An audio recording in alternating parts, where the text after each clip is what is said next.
News bulletin में आपका स्वागत है। आइए जानते हैं बिहार की 30 फटाफट बड़ी खबरों को। शकुनी चौधरी से मुख्यमंत्री नीतीश कुमार ने कहा कि आपका बेटा सम्राट बहुत आगे जाएगा। डिप्टी सीएम के पिता के 90वें जन्मदिन के कार्यक्रम में मुख्यमंत्री शामिल होने पहुंचे थे। बांका में एक पिता ने अपनी बेटी की हत्या कर दी। हाथ में बंधे कलावा से पहचान हुई। पिता ने बताया कि बेटी का दूसरे जाति के लड़के से अफेयर था, इसी कारण उसने हत्या कर दी।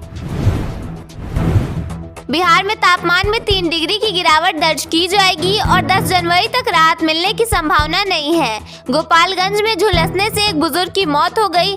हार्ट पेशेंट की संख्या बढ़ी है और 3 दिनों में 25 मौतें हुई हैं। रील बनाकर पुलिस को धमकी देने के मामले में एक युवक को गिरफ्तार किया गया है। युवक ने कहा था कि अकेले मिलोगे तो ट्रक चढ़ा देंगे, 3 महीने में बेल मिल जाती है। उसने बताया कि पुलिस ने उसका चालान काटा था और 1 दिन मार देता। भागलपुर में तेज रफ्तार कार ने साइकिल सवार को टक्कर मार दी। युवक करीब 20 फीट हवा में उछल गया और कार पेड़ से टकरा गई।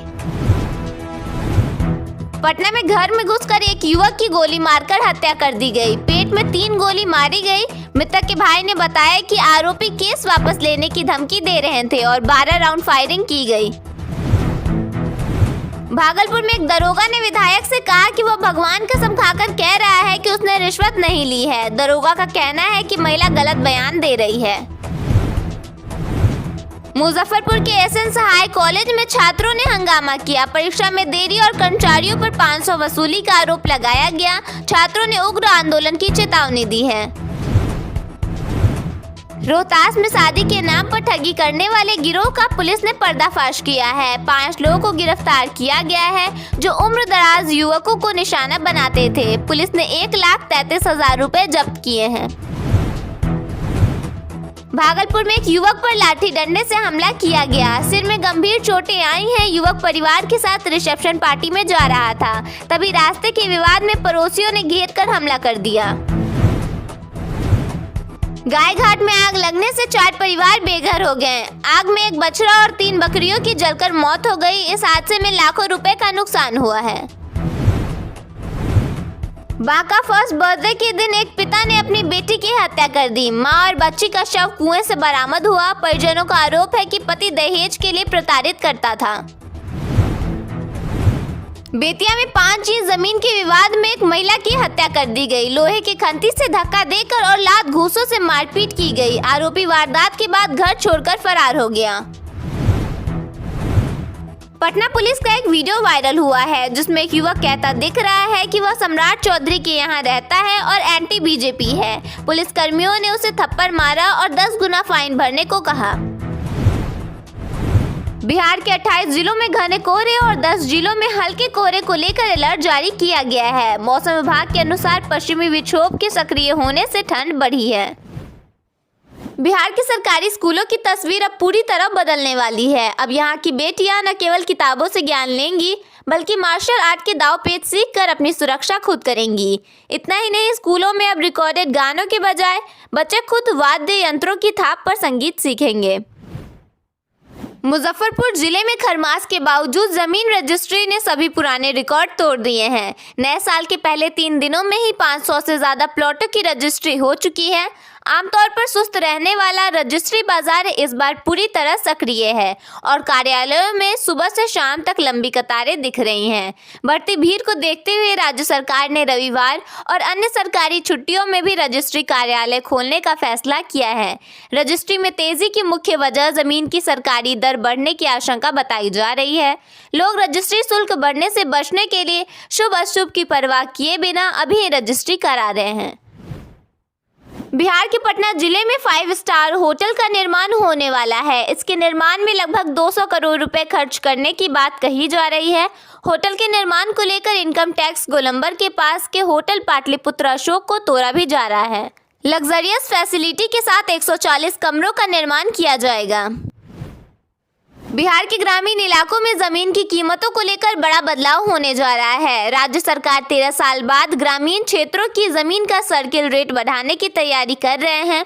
खास बात यह है कि नई और चौड़ी सड़कों के किनारे की जमीन को व्यावसायिक श्रेणी में लाकर उसके अनुसार नया सर्किल रेट तय किया जाएगा। बीते एक दशक से अधिक समय में जमीन का बाजार मूल्य कई गुना बढ़ गया है, लेकिन सरकारी दरें जस की तस बनी रही। इसका नतीजा यह हुआ कि रजिस्ट्री आज भी पुराने रेट पर हो रही है, जबकि बाजार में कीमतें कई गुना अधिक हो गई हैं। इसी अंतर को पाटने के लिए सरकार अब सर्किल रेट में संशोधन की तैयारी कर रही है। इसके बाद रजिस्ट्री की कीमत 2 से 3 गुना बढ़ जाएगी। पटना में बना बापू परीक्षा परिसर देश का सबसे बड़ा परीक्षा सेंटर है। इसमें आयोजित होने वाली परीक्षाओं के दौरान परीक्षार्थियों और उनके अभिभावकों को अब पार्किंग और सड़क पार करने की समस्या से राहत मिलेगी। दरअसल बिहार विद्यालय परीक्षा समिति ने कुम्हरार स्थित धनुकी मोड़ के पास लगभग 0.6 एकड़ में मल्टी लेवल पार्किंग और फुट ओवर ब्रिज के निर्माण का फैसला लिया है।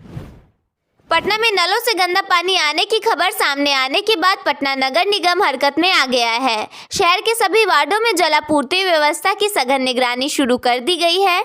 नगर आयुक्त के निर्देश पर अंचलों के कार्यपालक अभियंता, जूनियर इंजीनियर और जलापूर्ति शाखा के अधिकारी मौके पर जाकर जांच कर रहे हैं। साथ ही पानी में नमूने एकत्र कर उनकी गुणवत्ता की जाँच भी कराई जा रही है। पटना जिले में कड़ाके की ठंड को देखते हुए जिला प्रशासन ने कक्षा 8 तक के सभी सरकारी और प्राइवेट स्कूलों, प्री स्कूल और आंगनबाड़ी केंद्रों को 8 जनवरी 2026 तक बंद करने का आदेश दिया है।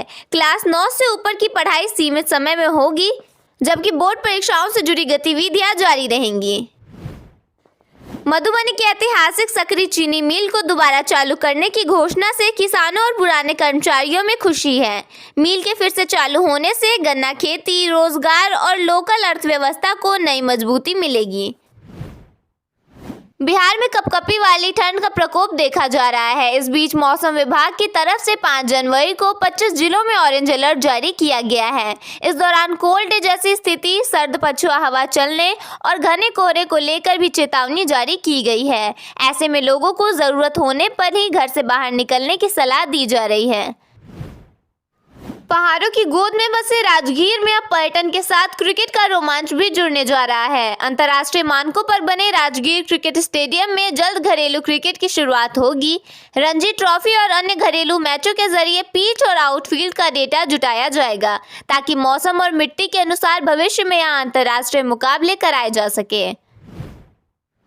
अब मखाना, शहद, फल, सब्जी या औषधीय पौधों के कारोबार का सपना सिर्फ कागजों तक सीमित नहीं रहेगा। बिहार सरकार ने कृषि आधारित उद्योगों को बढ़ावा देने के लिए ऐसी नीति लागू की है जो निवेशकों को सीधे आर्थिक सहारा देगी। कृषि विभाग की इस नई पहल से न केवल रोजगार के अवसर बढ़ेंगे, बल्कि राज्य के किसानों की आय में भी जबरदस्त इजाफा होगा।